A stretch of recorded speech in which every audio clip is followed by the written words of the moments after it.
અને બહુ હૃદયથી કહું છું, આદિ પૂજા, મૂળ પૂજા, શ્રેષ્ઠ પૂજા, સર્વોપરી પૂજા, પહેલી પૂજા જો કોઈ આ ધરતી પર હોય તો ભગવાન મહાદેવના નિરાકાર લિંગ સ્વરૂપની પૂજા છે. કે ભગવાન મહાદેવના લિંગ સ્વરૂપની પૂજા શા માટે કરીએ છીએ એના પર આપ કઈ બોલો. વેર માત્ર તો સર્વત્ર, પૂરા વિશ્વની અંદર દેવતાઓની પ્રતિમાની પૂજા થાય છે, દેવતાઓની મૂર્તિ પૂજા થાય છે. પૂજ્યંતે દેવતા ગણ, દેવતાઓની, દેવગણોની, દેવીઓની પૂજા આપણે મૂર્તિ સ્વરૂપે કરીએ છીએ. આપણે જાણીએ છીએ કે દરેક દેવતાઓની પૂજા આપણે મૂર્તિ પ્રતિક કરીએ, વિગ્રહ પ્રતિક કરીએ. પરંતુ પ્રશ્ન એ છે, લિંગે વહેરે છે સર્વત્ર. લિંગ સ્વરૂપમાં અને મૂર્તિ સ્વરૂપમાં બંને રીતે ભગવાન શંકરજીની પૂજા થાય છે. કથમ સંપૂજ્યતે શિવ.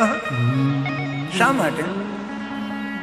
દેવતાઓની પૂજા મૂર્તિ સ્વરૂપમાં જ કરવામાં આવે છે, પરંતુ ભગવાન શિવની પૂજા મૂર્તિ સ્વરૂપે પણ કરીએ છીએ અને લિંગ સ્વરૂપે પણ કરીએ છીએ. એનું કારણ કયું? આપ એના માટે અમને સમજાવવાનો પ્રયાસ કરો. કથમ, શા માટે? જ્યારે સૂત પુરાણે કહે છે, હે મહાત્માઓ, તમે જે મને પ્રશ્ન કર્યો છે એ પ્રશ્નનું નિવારણ હું સ્વયં ન કરી શકું. કોઈ મહાપુરુષ પણ આપણા પ્રશ્નનું નિવારણ ન કરી શકે. તમારા પ્રશ્નનું નિવારણ તો અત્ર વક્તા મહાદેવો, સ્વયં શિવજી તમારા પ્રશ્નનું નિવારણ કરી શકે છે. હું કઈ રીતે તમારા પ્રશ્નનું નિવારણ કરી શકું? નાન્યોસ્તિ પુરુષ કવચિત. કોઈ પણ મહાપુરુષ પણ તમારા પ્રશ્નનું સંપૂર્ણ નિવારણ નહીં કરી શકે. પણ સાંભળો મહાત્માઓ, તમે જે મને પ્રશ્ન કર્યો સામાન્ય પ્રશ્ન નથી, મહા અદ્ભુત પ્રશ્ન છે. તમે જે મને પ્રશ્ન કર્યો છે એ પુણ્ય આપનારો પ્રશ્ન છે.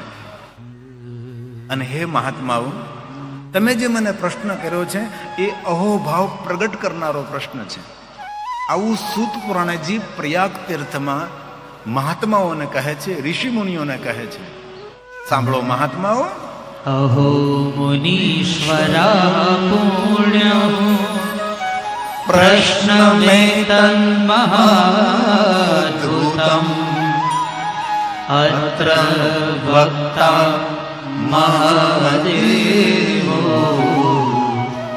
નાન્યોસ્તિ પુરુષઃ ક્વચિત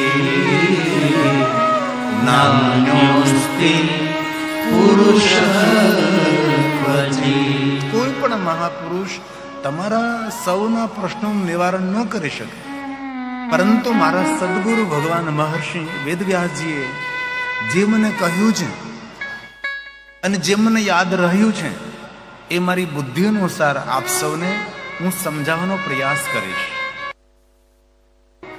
આપ સૌ જાણો છો કે વિશ્વના દેવતાઓ આકાર છે, વિશ્વના દેવતાઓ અવતાર છે. તેથી અવતાર અને આકારની પૂજા આપણે મૂર્તિ સ્વરૂપે કરીએ છીએ, પ્રતિમા સ્વરૂપે આપણે પૂજા કરીએ છીએ. અને ભગવાન શિવ આકાર પણ છે, નિરાકાર પણ છે, ઓમકાર પણ છે, નિર્વિકાર પણ છે, સગુણ પણ છે, નિર્ગુણ પણ છે, સકલ પણ છે, નિષ્કલ પણ છે. તેથી શિવજીના અવતાર સ્વરૂપે આપણે મૂર્તિ પૂજા કરીએ છીએ. શિવજીના નિરાકાર પ્રતીકે ભગવાન મહાદેવના લિંગ સ્વરૂપનું પૂજન કરીએ છીએ. પરંતુ મહાત્માઓ, તમે જે મને પ્રશ્ન કર્યો છે એ પ્રશ્ન તમારો અધૂરો પ્રશ્ન છે. તારું શૈનકાદી મહાત્માઓ કહે છે પ્રશ્ન અધૂરો. જવાબ તો અધૂરો હોઈ શકે છે, પણ પ્રશ્ન કેવી રીતે? મહાત્માઓ, આપે મને એવું પૂછ્યું કે ભગવાન શિવજીની પૂજા મૂર્તિ સ્વરૂપે અને લિંગ સ્વરૂપે બંને રીતે થાય છે. પણ આપણને ખબર છે, જ્યારે મૂર્તિ પ્રતીક સ્વરૂપે શિવનું પૂજન આપણે નહીં કરતા હતા, જ્યારે લિંગ સ્વરૂપે ભગવાન શિવની ઉપાસના આપણે નહીં કરતા હતા, ત્યારે આપણા પ્રાચીન ઋષિઓ ઓમકારના સ્વરથી ભગવાન શિવને પ્રાપ્ત કરી લેતા હતા. ઓમકારનો નાદ કરવું એ પણ શિવની શ્રેષ્ઠ ઉપાસના છે. અકારલિંગાય નમઃ, ઉકારલિંગાય નમઃ, મકારલિંગાય નમઃ, પ્રણવલિંગાય નમઃ, સૂક્ષ્મ પ્રણવલિંગાય નમઃ, સ્થૂળ પ્રણવલિંગાય નમઃ. જેને નાદ ઉપાસના કહેવાય છે મહાત્માઓ. તેથી ક્યારેય ભગવાન શિવજીની મૂર્તિ ન પ્રાપ્ત થાય પૂજા કરવા માટે, શિવલિંગ પણ ક્યારેય પૂજા માટે ઉપલબ્ધ ન હોય, તો મનુષ્ય માત્ર નાભીથી લઈને કંઠથી લઈને ઓઠ સુધી ઓમકારનો નાદ કરે છે. એ મહાદેવની શ્રેષ્ઠ ઉપાસના છે. એ ઉત્તમ અને અતિ ઉત્તમ ઉપાસના છે. જેને નાદ ઉપાસના કહેવાય, ઓમકારના સ્વરની ઉપાસના કહેવાય છે. એ ભગવાન શિવજીની પ્રથમ સાધના છે. કોઈ પણ સમયે કોઈ પણ મનુષ્ય ઓમકારના સ્વરથી ભગવાન શિવનું પૂજન કરે છે. અત્યારે વર્તમાન યુગની અંદર પણ યોગી મહાપુરુષો ઓમકારનો નાદ કરી અને ભગવાન શિવને પામે છે. જે ઓમકારનો નાદ સ્વર પૂર્ણ રીતે કરી શકતા નથી, એ લિંગ સ્વરૂપની પૂજા કરે છે. લિંગ સ્વરૂપમાં જેનું મન લાગતું નથી, એ મૂર્તિ સ્વરૂપની પૂજા કરે છે. તેથી ભગવાન શિવની ઉપાસના બે રીતે નહીં, ભગવાન શિવની ઉપાસના ત્રણ રીતે થાય છે. ક્યારે આપણી પાસે કોઈ પણ પૂજા માટે કોઈ મૂર્તિ ન હોય, શિવલિંગ ન હોય, તો પદ્માસન લગાવી અથવા પલોઠે વાળી અને ઓમકારનો જ્યારે નાદ કરીએ છીએ, એ ભગવાન શિવની ઉપાસના છે. એ નિરાકાર ઉપાસના છે. નાદ ઉપાસના શબ્દ ઉપાસના છે. ઓમ શબ્દલિંગાય નમઃ, સ્વરલિંગાય નમઃ, અકારલિંગાય નમઃ, ઉકારલિંગાય નમઃ, મકારલિંગાય નમઃ, ઓમકારાય લિંગાય નમઃ. એ ધ્વનિલિંગ છે. એ શ્રેષ્ઠ ઉપાસના છે. વર્તમાન યુગની અંદર પણ યોગી મહાપુરુષો કોઈ મૂર્તિ પૂજા નથી કરતા. એ લોકો નથી બિલ્વપત્ર તોડતા, નથી કોઈ જગ્યાએથી પુષ્પ તોડતા, નથી કોઈ વૃક્ષોને છંછેડતા, તો પણ ભગવાન શિવ સુધી પહોંચે છે. અને વાસ્તવિક રીતે તો શિવ મહાપણા ગ્રંથને આપણે ગહેરાઈથી જોઈએ તો શિવલિંગ ધ્યાનનું પ્રતીક છે. શિવલિંગ બ્રહ્મબોધક છે. મનને એકાગ્ર કરવા માટે શ્રેષ્ઠ કોઈ જો માધ્યમ હોય તો ભગવાન મહાદેવનું નિરાકાર લિંગ સ્વરૂપ છે. શિવાલયનું ગર્ભગૃહ એ ધ્યાન કેન્દ્ર છે. પણ જે માણસો ધ્યાન કરી શકતા નથી, એ માણસો બધા જ ભગવાન મહાદેવનું પૂજન કરે, લિંગ સ્વરૂપની પૂજા કરે. કે જ્યાં સુધી લિંગ સ્વરૂપની પૂજા કરે ત્યાં સુધી તેનું મન ભગવાન શિવમાં પરોવાઈ રહે છે. પણ શિવલિંગની પૂજામાં પણ જેને સંતુષ્ટિ ન હોય, એ મૂર્તિ પૂજા કરી શકે છે. મૂર્તિ પૂજા કરો કે શિવલિંગની પૂજા કરો, બંનેનું ફળ સમાન છે. પણ શિવ મહાપણ ગ્રંથમાં કહ્યું લિંગ પ્રાધાન્ય સ્થાપ્યમ. જે ભૂમિ પર ભગવાન મહાદેવનું શિવલિંગ સ્થાપિત કર્યું છે એ પ્રધાન છે. તથા બેરમ તો ગૌણકમ. મૂર્તિ એ ગૌણ છે. શા માટે? મૂર્તિ એકની પૂજા છે, શિવલિંગ અનેકની પૂજા છે. કહ્યું લિંગા ભાવેન તત્ક્ષેત્રમ. જ્યાં ભગવાન મહાદેવનું શિવલિંગ બિરાજે છે, ત્યાં વિશ્વના દેવતાઓ, દેવીઓ, તીર્થો, ગ્રહો, નક્ષત્રો આ બધા જ ભગવાન મહાદેવના લિંગ સ્વરૂપમાં બિરાજે. લિંગા ભાવેન તત્ક્ષેત્રમ. દરેક તીર્થો, દરેક ગ્રહો, દરેક દેવતાઓ, દરેક દેવીઓ, દરેક પિતૃઓ એક શિવલિંગની પૂજામાં, આ વિશ્વમાં જેટલા દેવતાઓ છે, દેવીઓ છે, ગ્રહો છે, નક્ષત્રો છે, આપણા પિતૃઓ છે, પૂર્વજો છે, એ સૌની પૂજા એક શિવલિંગમાં સમાયેલી. સબેર મપી સર્વત્ર. જેટલા જેટલા વિશ્વના દેવતાઓ છે, બધા જ દેવતાઓની એક સાથે પૂજા કરવી હોય, લિંગ રૂપેણ સત મહા, ભગવાન મહાદેવના શિવલિંગની પૂજા કરવી. અને બહુ હૃદયથી કહું છું, આદિ પૂજા, મૂળ પૂજા, શ્રેષ્ઠ પૂજા, સર્વોપરી પૂજા, પહેલી પૂજા જો કોઈ આ ધરતી પર હોય તો ભગવાન મહાદેવના નિરાકાર લિંગ સ્વરૂપની પૂજા છે. જ્યારે કોઈ આપણે મૂર્તિઓની કલ્પના નહીં કરી હતી, એ પહેલા આપણે શું કરતા હતા? મહાદેવના લિંગ સ્વરૂપનું પૂજન કરતા હતા. તેથી આમ તમે જુઓ, ભારતમાં નહીં, પૂરી પૃથ્વી ઉપર અગણિત ભગવાન મહાદેવના લિંગ સ્વરૂપો છે. કારણ કે આ પહેલી પૂજા છે, આ પ્રધાન પૂજા છે. લિંગ પ્રધાન્યતઃ. લિંગ એ મૂળ પૂજા છે, લિંગ એ પ્રધાન પૂજા છે. જ્યારે કોઈ મૂર્તિઓની કલ્પના નહીં કરી તે સમયે મનુષ્ય માત્ર બધા જ ભગવાન મહાદેવના લિંગ સ્વરૂપનું પૂજન કરતા. ત્યારબાદ મૂર્તિઓની કલ્પના કરી, શાસ્ત્રોમાંથી, પુરાણોમાંથી વર્ણન સાંભળતા, શિલ્પકારો દ્વારા સુંદર મજાની મૂર્તિ નિર્માણ થઈને મૂર્તિ પૂજાનો પ્રારંભ થયો. અને સનાતની પરંપરા મૂર્તિ પૂજક નથી, સનાતની પરંપરા નિરાકારની ઉપાસક છે. મૂર્તિથી આપણે નિરાકાર તરફ ગતિ કરીએ છીએ. ભગવાન વિષ્ણુજીએ શિવ મહાપુરાણ ગ્રંથમાં વસ્તુ બહુ સુંદર સમજાવે છે. દેવતાઓને સ્પષ્ટ કહ્યું કે દેવતાઓ, હું તમને જે આપની યોગ્યતા અનુસાર શિવલિંગો આપું છું, એ સ્થૂળ શિવલિંગની પૂજા કરતા કરતા તમારે આત્મલિંગ નિરાકારની ઉપાસના તરફ ગતિ કરવાની છે.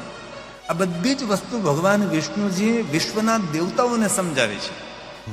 જો આપણી સનાતની પરંપરા મૂર્તિ પૂજક હોય, સમજો કે આપણે મૂર્તિ પૂજક, વિધર્મીઓ આપણને મૂર્તિ પૂજક કહીને અપમાનિત કરે છે. એમને ખબર નથી અમે મૂર્તિ પૂજક નથી.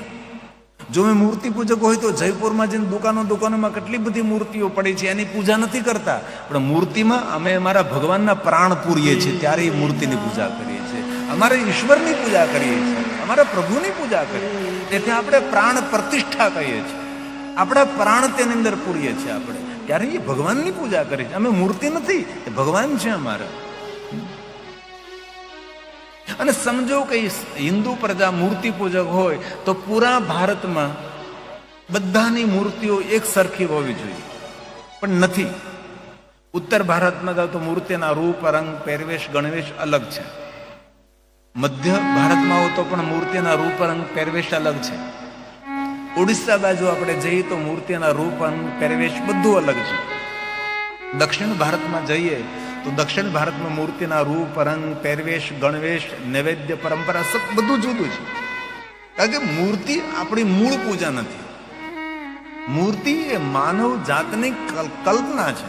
અને પછી મૂર્તિ નિર્માણ કરીને આપણે મૂર્તિ પૂજાનો પ્રારંભ કર્યો. જ્યારે કોઈ પણ મૂર્તિઓની આપણે કલ્પના નહીં કરી હતી, ત્યારે ભગવાન મહાદેવના નિરાકાર પ્રતીક આપણે શિવલિંગની પૂજા કરતા હતા. તેથી પૂરા ભારતમાં કોઈ પણ જગ્યાએ જાઓ તો શિવલિંગનો આકાર એક સરખો, શિવલિંગની પૂજા એક સમાન, એક સરખી છે. કારણ કે મૂળ છે આ. મૂર્તિ પૂજાનો પ્રારંભ થયો, પછી એક અવતારની પરંપરા શરૂ થઈ. એ અવતારોની પૂજાનો પ્રારંભ થયો. અને અવતાર પૂજા પ્રારંભ થયા બાદ એક અવતારના નામથી વિચારધારા પ્રગટ થઈ, જેને આપણે સંપ્રદાય કહીએ છીએ. જેના તરફથી વિચાર પ્રગટ થયો તેના નામથી એ સંપ્રદાયનો પ્રારંભ થયો. જે વિચારક હતા તેને આચાર્ય કહીએ આપણે, સંપ્રદાયના આચાર્ય. એના તરફથી અલગ અલગ સંપ્રદાયોની સ્થાપના થઈ. ભારત દેશમાં 20,000થી વધારે સંપ્રદાયો છે. જ્યારે કોઈ સંપ્રદાય નહીં, કોઈ અવતાર પરંપરા નહીં, કોઈ મૂર્તિ પરંપરા નહીં, ત્યારે આપણે સૌ ભગવાન મહાદેવના નિરાકાર લિંગ સ્વરૂપનું પૂજન કરતા હતા. આવું શિવ મહાપુરાણ ગ્રંથ કહે છે. તેથી વિશ્વના બધા જ દેવતાઓ ભગવાન મહાદેવના લિંગ સ્વરૂપની પૂજા કરે છે. વિશ્વની બધી જ દેવીઓ ભગવાન મહાદેવના લિંગ સ્વરૂપની પૂજા કરે છે. વિશ્વના બધા જ ઋષિઓ ભગવાન મહાદેવના લિંગ સ્વરૂપની પૂજા કરે છે. આપણા બધા જ પૂર્વ રાજાઓ ભગવાન મહાદેવના લિંગ સ્વરૂપની પૂજા કરતા હતા. તેથી રાજા મહારાજાઓ અનેક ભગવાન મહાદેવના લિંગ સ્વરૂપો સ્થાપિત કર્યા છે. તેથી ભારત દેશની અંદર કેટલા શિવલિંગો છે તેની ગણતરી હજી સુધી કોઈ કરી શક્યું નથી. એટલા ભગવાન મહાદેવના લિંગ સ્વરૂપો પૂરા ભારતની અંદર, પૂરી પૃથ્વી ઉપર પથરાયેલા છે. તો શિવલિંગ ક્યાં પ્રતિક પૂજા કરીએ છીએ? તો શિવ મહાપુરાણ ગ્રંથ કહે છે, આકાશમ લિંગ મિત્યાહું. ભગવાન મહાદેવનું શિવલિંગ એ આકાશનું પ્રતીક છે. આપણને સૌને આકાશ કેવું દેખાય છે? લિંગ આકાર દેખાય છે. આમાંથી કોઈને આકાશ લાંબુ, પહોળું એવું ન દેખાય. કોઈ પણ માણસ કોઈ પણ દ્રષ્ટિથી જોવે આકાશ એક લિંગાકાર દેખાય છે. તો આકાશના પ્રતીક સ્વરૂપે આપણે શિવલિંગની પૂજા કરીએ છીએ. અને પૃથ્વી તસ્ય પીઠિકા, પૃથ્વીના પ્રતીક સ્વરૂપે આપણે પીઠ પૂજા કરીએ છીએ. તેથી આપણા શિવાલયમાં શું હોય છે? શિવલિંગ હોય અને નીચે પીઠ હોય છે. એવા અગણિત ભગવાન મહાદેવના શિવસ્થાનો છે જ્યાં શિવલિંગ અને પીઠ બે જ છે. પૃથ્વીના પ્રતીક સ્વરૂપે પીઠની પૂજા કરે, કારણ કે પૃથ્વી આપણી માં છે, આપણે સૌને ધારણ કરે છે. જીવન જીવવા માટે આપણી બધી જરૂરિયાતો માતા પૃથ્વી પૂરી પાડે છે. અન્ન માતા ધરતી આપે છે. તેથી ધરતીના પ્રતીક સ્વરૂપે પીઠ પૂજા કરીએ છીએ આપણે. આકાશના પ્રતીક સ્વરૂપે લિંગ પૂજા કરીએ. આકાશ આપણા પર અનુગ્રહ કરે છે. આકાશ અનંત છે, ઈશ્વર પણ અનંત છે. તેથી શિવલિંગ અને પીઠ એ આકાશ અને પૃથ્વીનું પ્રતીક છે. શિવલિંગ અને પીઠ શક્તિ અને શિવનું પ્રતીક છે. શિવપુરાણ ગ્રંથમાં કહ્યું સ્પષ્ટ કે જે કોઈ માણસ શિવલિંગ અને પીઠને ખોટી રીતે પ્રદર્શિત કરશે તે માણસ નરકનો અધિકારી થશે. તેથી શિવલિંગ નિરાકરનું પ્રતીક છે, પીઠ માતા ધરતીનું પ્રતીક છે. તેથી સ્વયં બ્રહ્માજીએ નારદજીને કહ્યું પૃથ્વ્યામ યાની લિંગાની તીર્થે તીર્થે શુભાની. બધા તીર્થોમાં ભગવાન શિવ લિંગ સ્વરૂપે બિરાજે છે. તીર્થોમાં જ બીજા બિરાજે એવું નહીં, અન્યત્ર સ્થળે અન્ય સ્થળોએ પણ ભગવાન મહાદેવજી લિંગ સ્વરૂપે બિરાજે છે. પ્રસિદ્ધાની સ્થાન, કોઈ પ્રસિદ્ધ છે, કોઈ અપ્રસિદ્ધ છે. ઘણા શિવલિંગો બહુ જ પ્રસિદ્ધિને પ્રાપ્ત થયા છે અને ઘણા શિવલિંગો કોઈ પ્રસિદ્ધિને પ્રાપ્ત નથી થયા. એવા અનેક પ્રકારે ભગવાન મહાદેવના લિંગ સ્વરૂપો છે. મહર્ષિ દુર્વાસા મુનિએ અહીંયા ભગવાન મહાદેવના લિંગ સ્વરૂપની સ્થાપના કરી. દુર્વાસા મુનિએ પોતાના કર્કમોનો દ્વારા લિંગ સ્થાપિત કર્યું. આપણને ખબર નહીં હતી, મને પણ ખબર નહીં હતી. એવા મારા જેવા ઘણા છે કે જેને ખબર જ નથી. આ પ્રસિદ્ધ દૂર દૂર સુધી સંદેશ પહોંચાડવાની સેવા, એવા તો અનેક ભગવાન મહાદેવના લિંગ સ્વરૂપો છે કે કોઈને ખબર જ નથી. સમંદર કિનારે, સાગર કિનારે, સરોવર કિનારે, પહાડો ઉપર, પહાડોની ગુફામાં, જંગલોમાં ભગવાન શિવજી દરેક જગ્યાએ છે. એવું નહીં તમે સમજતા કે ભગવાન શિવજી ગુફામાં જ છે. નહીં, પહાડો ઉપર એવા અગણિત ભગવાન મહાદેવના લિંગ સ્વરૂપો છે. ઘનઘોર જંગલમાં ભગવાન મહાદેવના અનેક એવા અપુંજ લિંગો છે. સર્વેશામ શિવલિંગાનામ મુનિ.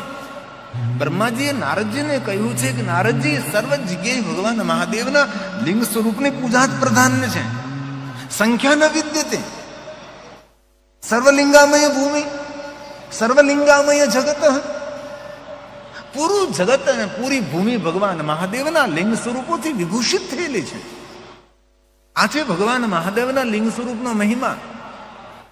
તે શિવ મહાપડ ગ્રંથની અંદર બહુ જ વિસ્તૃત કહ્યું, પૂરી લિંગાવલી છે. આપણા માટે તો ગૌરવની વાત છે કે આપણું ભારતનું એક પણ ગામ એવું નથી, ભારતનું એક શહેર એવું નથી, ભારતનું એક પણ નગર મહાનગર એવું નથી. નાનકડું ગામડું હોય તો બીજા ભગવાનના મંદિર ન હોય, પણ મારો મહાદેવ તો નાના ગામડામાં પણ બેઠો હોય. નાનકડા ગામડામાં પણ ભગવાન શિવ હોય છે. શિવ વગરનું કોઈ ગામ નહીં. અને જે ગામમાં શિવાલય હોય એ ગામનું પાણી પણ ન પીવાય. શિવપુરાણ ગ્રંથમાં તો એવું કહ્યું કે જે દેશમાં શિવાલય હોય એ દેશની સામે દ્રષ્ટિ પણ ન કરે. જે ગામમાં શિવાલય હોય એ ગામની અંદર પગ ન મૂકાય. આવી ભગવાન મહર્ષિ વેદવ્યાસજીએ શિવ પ્રત્યેની બહુ જ કટ્ટરતા ઉભી કરી છે. કારણ કે સ્વયં ભગવાન મહર્ષિ વેદવ્યાસજી મહાદેવના ભક્ત હતા, જેને વ્યાસ કાશી નિર્માણ કરી. માતા ગંગાના કિનારે વ્યાસેશ્વર મહાદેવ લિંગ સ્વરૂપની સ્થાપના કરી. ભગવાન વ્યાસજીને વેદનો વિસ્તાર કરવો હતો, પુરાણોમાં પરિવર્તન કરવું હતું. કારણ કે વેદ કઠણ પડે, વેદ સૌ ભણી ન શકે, વેદ સમજી ન શકે. એના માટે ભગવાન મહર્ષિ વેદવ્યાસજીએ પુરાણોની રચના કરી. તો પુરાણોની રચના કરવા માટે ભગવાન શિવજીના આશીર્વાદ બહુ જરૂરી હતા. તેથી ભગવાન મહર્ષિ વેદવ્યાસજી દરેક તીર્થોમાં ગયા. તીર્થોમાં ભ્રમણ કરતા કરતા મહર્ષિ વેદવ્યાસજી ભગવાન વ્યાસ વારાણસી કાશીમાં પધારે છે. અને કાશીમાં જ્યાં પગ મૂકે છે ત્યાં તો આટલા ભગવાન મહાદેવના લિંગ સ્વરૂપો, એટલા ભગવાન મહાદેવના લિંગ સ્વરૂપો, જ્યાં જ્યાં નજર કરે ત્યાં ત્યાં ભગવાન મહાદેવના લિંગ સ્વરૂપ. કારણ કે કાશીમાં આટલા બધા લિંગ સ્વરૂપો છે કે કાશીમાં કેટલા શિવલિંગો છે તેની ગણતરી હજી થઈ શકે નથી. આટલા લિંગ સ્વરૂપો કાશીમાં છે. કાશી વિશ્વનાથ મહાદેવ જ્યોતિર્લિંગ તો આપણું છે જ, એનાથી પણ પ્રાચીન ભગવાન મહાદેવના અગણિત લિંગ સ્વરૂપો વારાણસી કાશીમાં છે. તેથી ભગવાન વ્યાસે જોયું તો જ્યાં દેખે ત્યાં શિવલિંગ, શિવલિંગ, શિવલિંગ, શિવલિંગ, શિવલિંગ, જ્યાં જોવો ત્યાં શિવલિંગ. ભગવાન વ્યાસને થયું તો આમાંથી ક્યાં શિવલિંગની ઉપાસના કરું? આટલા બધા શિવલિંગો બિરાજે છે, આમાંથી મારા માટે મને સિદ્ધિ આપનારું શિવલિંગ કયું? ત્યારે અંદરથી ઉદ્ગાર નીકળે છે ભગવાન મહર્ષિ વેદવ્યાસજીને કે બધા જ શિવલિંગોની મધ્યમાં જે બિરાજે છે એ મધ્યમેશ્વર મહાદેવની ઉપાસના કરો. ક્યારેક તમને કાશી જવાનો અવસર મળે ને તો કાશીમાં મધ્યમેશ્વર મહાદેવ છે. ત્યાં ભગવાન મહર્ષિ વેદવ્યાસજી 3 વાગે ગંગા સ્નાન કરે, બ્રહ્મમુહૂર્તમાં મહાદેવનું પૂજન કરે. અત્યારે LED તો બને છે, LED-માં તમે જોઈ શકો છો, ટેલિવિઝનમાં જોઈ શકો છો મધ્યમેશ્વર મહાદેવ જે મધ્યમાં બિરાજે. ભગવાન મહર્ષિ વેદવ્યાસજીએ એમની ઉપાસના કરે અને બ્રહ્મમુહૂર્તમાં ભગવાન સ્વયં શિવ મહર્ષિ વેદવ્યાસજીને મળ્યા છે અને ભગવાને જ મહર્ષિ વેદવ્યાસજીને વચન આપ્યું કે હું તમને આશીર્વાદ આપું છું કે તમે પુરાણોનો વિસ્તાર કરો, વેદ વિસ્તાર કરો. વેદ સંમતમ તિલકમ શિવ મહાપુરાણમ. આ વેદ સંમત ગ્રંથ છે. આમાં કોઈ વેદને ખંડન કરનારી, વેદના વિરોધ કરનારી એક પણ વાત ભગવાને નથી કરી. વેદ સંમત ગ્રંથ છે. જે કઠિન કઠિન વાતો, વેદોની વાતો આપણે સમજી ન શકીએ એ બધી સરળ ભાષામાં, સરળ શબ્દોમાં આ પુરાણોમાં આપણે સમજવાનો પ્રયાસ કર્યો છે. તેથી વ્યાસ ભગવાન જે શિવલિંગની પૂજા કરી તેનું નામ છે મધ્યમેશ્વર મહાદેવ. કાશીમાં બહુ શિવલિંગો છે. અકારેશ્વર મહાદેવ, ઉકારેશ્વર મહાદેવ, મકારેશ્વર મહાદેવ, મૃત્યુંજય મહાદેવ, તિલભાંડેશ્વર મહાદેવ, શૂલપાણેશ્વર મહાદેવ, આવા અનેક પ્રકારે ભગવાન મહાદેવના લિંગ સ્વરૂપો છે. 64 ભૈરવ છે કાશીમાં. બટુક ભૈરવથી લઈને સૌમ્ય ભૈરવથી આનંદ ભૈરવ, ક્રોધ ભૈરવ, રજત ભૈરવ, તામ્ર ભૈરવ, આ બધા જ. કેટલાય ભૈરવો તો મસ્જિદોમાં છે, કેટલાય શિવલિંગો તો મસ્જિદોની વચ્ચે છે, કેટલાય શિવલિંગો તો કબ્રસ્તાનની વચ્ચે છે. કારણ કે આપણા પર આક્રમણ થયેલું અને આ ક્ષેત્રને પણ ડિસ્ટર્બ તો કર્યું જ થયું ને વિધર્મીઓએ. 700 વર્ષ સુધી એ લોકોએ આપણા પર સામ્રાજ્ય કર્યું. એટલે ઘણી બધી વસ્તુ આપણે ખોવાઈ ગઈ, ઘણી બધી વસ્તુનું આપણે જતન ન કરી શક્યા, ઘણી બધી વસ્તુને સાચવી ન શક્યા. આપણે સૌ ડિસ્ટર્બ થઈ ગયા હતા. 700 વર્ષ એટલે કેટલી પેઢી, 7 પેઢી વીતી જાય. ત્યાં સુધી આપણે ધર્મથી વંચિત રહીએ તો આપણો ધર્મ લોકાયમાન થઈ જાય. આ કથા, કીર્તન, સત્સંગ શા માટે કરીએ છીએ કે આપણા ધર્મની ગંભીર વાત આપણે સમજી શકીએ, આપણે માર્ગદર્શન કરી શકીએ કે આપણો ધર્મ શું છે, આપણું કર્તવ્ય શું છે, આપણા સંસ્કાર શું, આપણી સંસ્કૃતિ શું, આપણી વિરાસત કઈ છે. અને આપણા સંસ્કારથી જ આપણે સંસ્કૃતિનું જતન કરી શકીએ છીએ. તેથી સૂત પુરાણે જે પ્રયાગ તીર્થમાં કહે છે મહાત્માઓ, કેટલા ભગવાન મહાદેવના લિંગ સ્વરૂપો છે કોઈને ખબર જ નથી. દૂર જવાની ક્યાં વાત કરો, ક્યારે મહાકાલ જાઓ ને તમે, તે મહાકાલ 84 મહાદેવ છે. જે મહાકાલેશ્વર મહાદેવનું જ્યોતિર્લિંગ છે તેનાથી પ્રાચીન છે, તેનાથી પ્રાચીન. મહાકાલેશ્વર મહાદેવનું જ્યોતિર્લિંગ છે તેનાથી પણ યુગ પ્રાચીન, કલ્પ પ્રાચીન એવા અગણિત ભગવાન મહાદેવના લિંગ સ્વરૂપો કાશીમાં છે. તેને 84ની યાત્રા કહેવાય, 84 મહાદેવની યાત્રા. 3 થી 4 દિવસ લાગે. ક્યારેક મહાકાલેશ્વર જવાનો અવસર, પણ આપણા ગુજરાતીઓ ક્યાંય જાતા જ નથી. ગુજરાતીઓ તો તીર્થમાં જાય અને જો મંદિરમાં બહુ ગીર્દી હોય તો બહારથી શિખર ને ધજાનું દર્શન કરી લે, બસ આવી ગયું. એવું ના હોય. તીર્થમાં રોકાવાથી તીર્થની ઉર્જાની અનુભૂતિ થાય. તેથી આપણા મહાત્માઓ તીર્થ નિવાસ કરે, આપણા મહાત્માઓ તીર્થ સેવન કરે છે. તેથી ક્યારે વ્યસ્ત જીવનમાંથી સમય લઈ આવા તીર્થોમાં જવું જોઈએ. 84 મહાદેવ અતિ પ્રાચીન, યુગ પ્રાચીન, કલ્પ પ્રાચીન, મન્વંતર પ્રાચીન આ બધા શિવલિંગો કાશી આપણે મહાકાલેશ્વર ઉજ્જૈનમાં બિરાજે છે. શિવપ્રિયા શિપ્રા નદીના તટ પર છે. અગણિત ભગવાન મહાદેવના લિંગ સ્વરૂપ છે. એમાં પહેલું અગત્યેશ્વર મહાદેવ છે, કુંભજ ઋષિએ જે પોતાના કર્કમલો દ્વારા સ્થાપિત કર્યું છે. આવા અગણિત ભગવાન મહાદેવના લિંગ સ્વરૂપો ધરતી પર બિરાજે છે.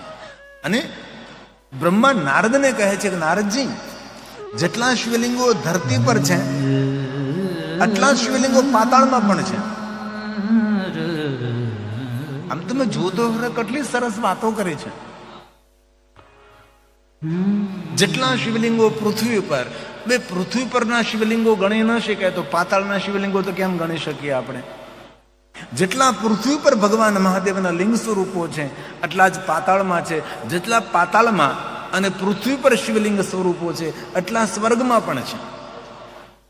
તેથી ત્રણ સ્થાનોએ ભગવાન શિવની પૂજા થાય છે. આવું બ્રહ્માજીએ નારદજીને કહ્યું છે. સાંભળો તમે જરા. પાતાલે ચાપી વર્તન્તે સ્વર્ગે ચાપી તથા ભુવિ સર્વત્ર પૂજ્યતે શંભો સદેવા સુરમાનુષે સદેવા સુરમાનુષે. સૂર, અસુર અને મનુષ્ય આ બધા જ ભગવાન મહાદેવના લિંગ સ્વરૂપનું પૂજન કરતા હતા.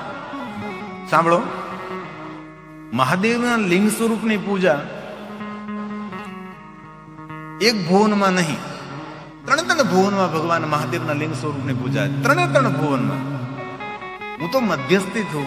શ્લોક એટલા માટે બોલું છું. હું કોઈ કાલ્પનિક વાત નથી કરતો, કોઈ બની બેસાડેલી વાત નથી કરતો. જે શિવ મહાપડા ગ્રંથમાં કહ્યું છે એ કહેવાનો પ્રયાસ કરું છું. અને આપણા દ્વારકાધીશ મહાદેવના જ ભક્ત હતા. એમને પણ મહાદેવના અનેક લિંગ સ્વરૂપોની સ્થાપના કરી છે. ગોકુલ મથુરા વૃંદાવનની યાત્રાનું ફળ દ્વારકાધીશ ન આપી શકે. ગોકુલ મથુરા વૃંદાવનની યાત્રાનું ફળ તો યમુના તટે ભૂતેશ્વરમ, યમુનાના કિનારે ભૂતેશ્વર મહાદેવનું દર્શન કરવાથી ગોકુલ મથુરા વૃંદાવનની યાત્રાનું ફળ મળે છે. એટલે શિવ મૂળ છે. તેથી એક જગત નહીં. બ્રહ્મા નારદને કહે છે, નારદ ત્રિજગત શંભુના વ્યાપ્તમ સદેવાસુરમાનુષમ.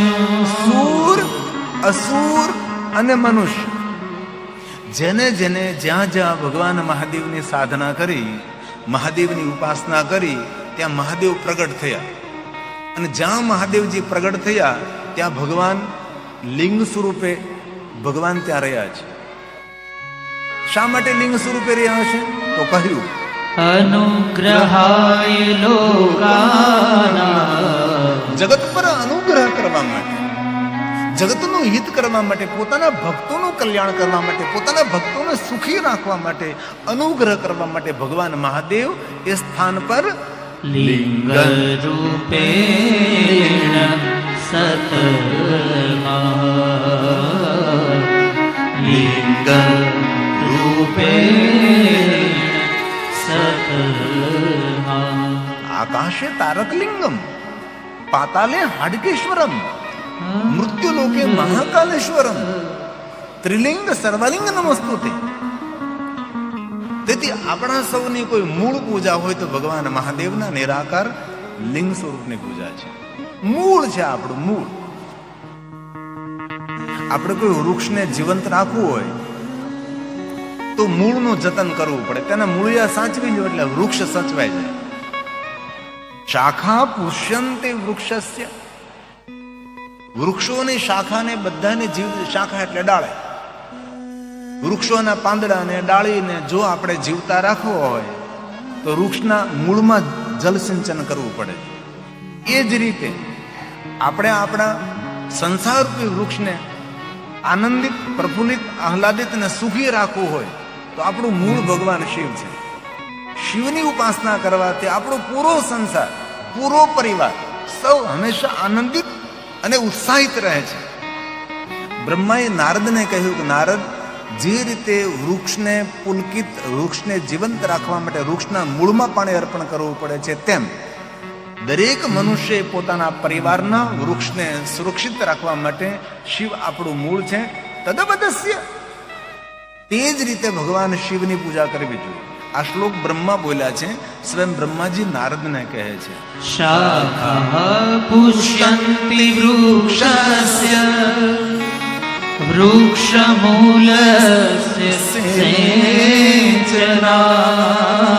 બ્રહ્મા કહે છે, હે નારદ, વૃક્ષને જીવંત રાખવા માટે વૃક્ષના મૂળમાં જલ અર્પણ કરવું પડે. તે જ રીતે તદવદસ્ય વપુર વિશ્વ, આપણા પરિવારને સુખી રાખવા માટે શિવની ઉપાસના જીવનમાં બહુ આવશ્યક છે. બ્રહ્માએ કહ્યું તદવદસ્ય વપુર્વિશ્વ પૂષન્તે ચ શિવાર્ચના પૂષ્યન્તે ચ શિવાર્ચના. એક શિવની પૂજા કરવાથી વિશ્વના દરેક દેવી દેવતાઓ બધા જ તૃપ્ત થઈ જાય છે. અરે શિવ મહાપડ ગ્રંથમાં તો ત્યાં સુધી કહ્યું કે સનાતની પરંપરાના પ્રધાન 5 દેવતા. આપણે કથાની અંદર આપણા આચાર્યજીએ પંચાયત પૂજા કરી છે, 5 દેવતાઓની પૂજા કરી છે. અને ખરેખર સત્ય છે, આપણા પ્રધાન 5 દેવતાઓ, એક ઘરના 3 ને બાકીના 2. એક ઘરના 3 કોણ? તો કે શંકર ભગવાન, પાર્વતી અને ગણેશ, ને વિષ્ણુ ભગવાન અને સૂર્યનારાયણ. આપણી સનાતની પરંપરામાં 5 દેવતાઓ. પણ બ્રહ્માજીએ નારદને કહ્યું કે આ 5 દેવતાઓની પૂજા જો ન થઈ શકે, સાંભળો તમે, તો એક શિવની પૂજા કરવાથી પંચાયત પૂજા પણ પૂર્ણ થાય છે. એક શિવલિંગને આપણે પૂજા કરી લઈએ તો પંચાયત પૂજનમ. બ્રહ્મા નારદને કહે છે, નારદ, એક પણ દેવતા આપણી પાસે એવા નથી કે એકની પૂજા કરો અને સૌની પૂજા થઈ જાય, એકની પૂજા કરો અને પંચાયત પૂજા સંપન્ન બને, એવું આપણી પાસે એક પણ દેવ નથી. એક જ આપણી પાસે દેવ છે, મહાદેવ. મહાદેવની પૂજા કરવાથી દરેકની પૂજા સંપન્ન બને. આવું બ્રહ્માજીએ નારદને કહ્યું છે. નારદ, એકસ્ય તે અર્ચના દેવ પંચાયતન પૂજનમ પંચાયતનમ પૂજનમ જાયતે અન્ય સુરેચેવ સંભવે નહીં સર્વદા સંભવે નહીં સર્વદા. તેથી અગણિત સ્થાનો પર ભગવાન મહાદેવના શિવલિંગો વિરાજે છે. એક વાત બીજી યાદ રાખવા જેવી, તીર્થ ત્યારે જ કહેવાય ત્યાં ભગવાન મહાદેવ બિરાજતા. જો મહાદેવ ન હોય તો તેને તીર્થ ના કહેવાય. ધર્મપુરાણ ત્યારે જ કહી શકીએ છીએ એ ધર્મપુરાણમાં મહાદેવનો મહિમા હોવા જોઈએ. નકર પુરાણ કહેવાય, ધર્મપુરાણ ન કહેવાય. જ્યાં સુધી શિવજીનો મહિમા ના હોય ત્યાં સુધી પુરાણ. પણ એમાં શિવજીનો મહિમા જ્યારે ભરવામાં આવે ત્યારે તેને ધર્મપુરાણ કહેવાય. શાસ્ત્રને ધર્મશાસ્ત્ર ત્યારે જ કહેવાય જ્યારે તેની અંદર ભગવાન મહાદેવનો મહિમા ગાવામાં આવ્યો હોય તો ધર્મશાસ્ત્ર છે, બાકી નકર શાસ્ત્ર છે. તેથી 18 પુરાણમાં મહાદેવનો મહિમા છે. એવું આપણે નહીં સમજી શકીએ કે ખાલી શિવ મહાપણ ગ્રંથમાં જ મહાદેવનો મહિમા છે. બધા જ પુરાણોમાં શંકર ભગવાનનો મહિમા ભરપૂર છે. કારણ કે તો તેને ધર્મ પુરાણ તરીકે સ્વીકારવામાં આવે છે. ધર્મ પ્રવચન કોને કહેવાય? જ્યાં સુધી પ્રવચનમાં ભગવાન મહાદેવનું નામ ના આવે ત્યાં સુધી તેને પ્રવચન કહેવાય. એ પ્રવચનમાં કોઈને એન કેન રૂપે મહાદેવજીનું નામ આવી જાય તો એ પ્રવચન નથી, એ ધર્મ પ્રવચન બને છે. તેથી મહાદેવ વગર બધું જ અધૂરું છે. શિવ મૂળ છે, શિવ જગતનો આધાર છે, શિવ આપણા સૌનો આધાર છે. તેથી આપણા બધા તીર્થોમાં ભગવાન શિવ બિરાજે છે. ભારતની એક નદી એવી નથી જે નદીના કિનારે શિવ નથી, અને જે નદીના કિનારે શિવજી પહેલે કિનારે આ કિનારે શિવ ન હોય તે નદીનું પાણી ન પીવાય. જે સરોવર કિનારે શિવ ન હોય એ સરોવરનું પાણી ન પીવાય. આવી બધી જ વાતો શિવ મહાપડા ગ્રંથની અંદર કરવામાં આવી છે. અને જેના ઘરમાં શિવની પૂજા ન હોય એના ઘરનું પાણી ન પીવાય, અને જેના મુખમાં શિવનું નામ ન હોય એનું મોઢું ન જોવાય. શિવ આપણા સૌનો બાપ છે, શિવ આપણા સૌનો જન્મદાતા છે, શિવ આપણા સૌનું ઉત્પત્તિ સ્થાન છે. આ ભગવાન વ્યાસજીએ શિવ મહાપડા ગ્રંથમાં બધું કહ્યું છે. તેથી ભલે આપણે કોઈ પણ વિચારધારા માનતા હોય, કોઈ પણ સંપ્રદાયમાં આપણે હોય, બધા મહાન છે, સર્વશ્રેષ્ઠ છે. પણ મહાદેવથી મહાન દુનિયામાં કોઈ નથી, શિવજીથી ઉપર કોઈ નથી. તેથી શિવજીનું સ્થાન તો હૃદયમાં હોવું જ જોઈએ. વગર તો આપણું જીવન અધૂરું છે, આપણી વાત અધૂરી, આપણા શ્વાસ અધૂરા છે. તેથી બ્રહ્માજીએ નારદને કહ્યું કે નારદ, જ્યાં જ્યાં ભગવાન મહાદેવના લિંગ સ્વરૂપો છે ત્યાં આજુબાજુ કોઈ જલાશય હોય તો તે સામાન્ય જલ નથી. ભગવાન શિવજી વચન આપ્યું, શિવ ગંગેતી વિઘ્નયમ શિવસ્ય વચનમ યથા. મહાદેવનું વચન છે, કોઈ પણ જગ્યાએ શિવ હોય, શિવલિંગ હોય, પછી ઉપલિંગ હોય, જ્યોતિર્લિંગ હોય, સ્વયંભૂ શિવલિંગ હોય, પણ જ્યાં આજુબાજુ કોઈ જલાશય હોય, પછી સરોવર હોય, વાવડી હોય, કૂપ હોય કે નદી હોય, એ જલને સામાન્ય જલ ન સમજવું. શિવ ગંગેતી વિઘ્નયમ શિવસ્ય વચનમ.